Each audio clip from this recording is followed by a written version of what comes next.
to our first Let Me Read It To You so you don't have to read it blog video. Very excited. Today we're talking about a topic I actually often get asked questions on by parents. These questions often center around the idea that my child's strong in their English reading and writing, but they don't feel confident to test those skills out in everyday conversations. So this first blog post was aiming to take some of those tips that I've said over the years to parents and combine them into a single document. If you've ever worried about your child's confidence in learning English, you're not alone. Many parents want their children to feel capable and ready to use English in school and life. But honestly, sometimes kids just struggle to believe in themselves a little bit. That's okay. But without further ado, let's go. Blog number 1. How to build your child's confidence in English, a parent's guide. Let me start with my own journey with English. So this might actually surprise you, but when I started primary school, I didn't feel confident in English at all.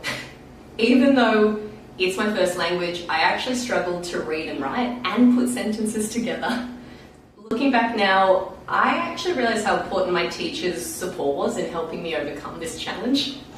She noticed my struggles early on and spoke with my mum about how I could benefit from extra help. This led to me being placed in a reading recovery program where I worked with an educator a few times a week. But what I remember most isn't just the lessons, it's the patience, encouragement, and genuine care I actually received from these teachers. That's what made the difference.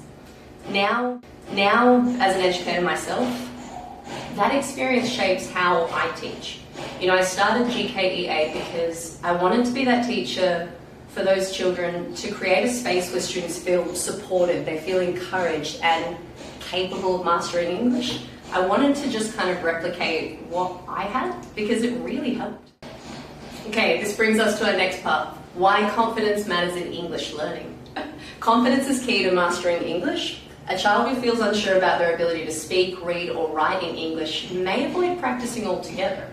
This is actually going to make progress slower. But when a child believes in their ability, they engage more, they take risks, and ultimately they improve faster because they're using it, they're trying. Next segment, ways to build your child's confidence in English. We're getting to the good stuff now, the strategies. What are some things you guys can do to help your child? Strategy number 1, create a supportive learning environment. Just like my teachers did for me, your child needs to feel safe and supported while learning. Celebrate their efforts, not just their successes. If they struggle with reading, encourage them by saying, you're getting better every time you try. Small words of encouragement can actually go a long way. That's tip number 1, create a supportive learning environment. Tip number 2, encourage daily English practice in a fun way. Practice doesn't have to mean worksheets and drills. Reading storybooks together, playing word games, watching English cartoons, even listening to songs with subtitles can make learning fun and stress-free. The goal is to make English feel like a natural part of their daily life. That's what's going to help them the most. That was tip number 2, encourage daily English practice in a fun way. Tip number 3, let's go. Focus on growth, not perfection. This is a good one. A growth mindset is key, and this is a really cool topic to explore. Please jump on YouTube, growth mindset.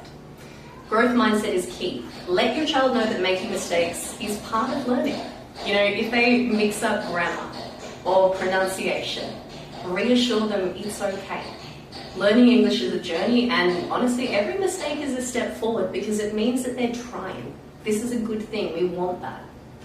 Okay, that was tip number 3, focus on growth, not perfection. Tip number 4, give them opportunities to speak and write in English. We want natural opportunities to use these skills, right? The more your child uses English, the more confident they will become. Encourage them to speak English at home. Write short stories or letters to each other. Chat with your friends in English. Fun things like this. If they're shy, try setting up small, comfortable situations where they can use the language without pressure. This is a really important thing. That was tip number 4, give them opportunities to speak and write in English. Tip number 5, and the 5, last one, find the right support. Sometimes kids need a little extra help, just like I do. Whether it's an English tutor, whether it's a structured online class like the ones we do, whether it's a reading program, the right guidance can really make a big difference.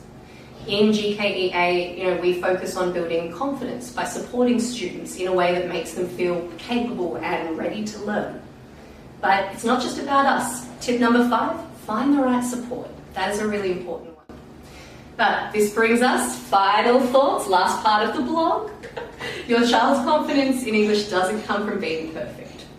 It comes from feeling supported, encouraged, and knowing that they can improve. This is an important thing.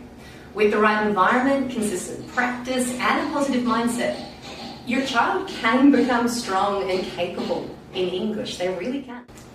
This is the end of our video blog, everyone. I hope you've enjoyed it. If you are interested in our classes, please check us out on gkea.net. But I'll see you in our next one. Bye for now.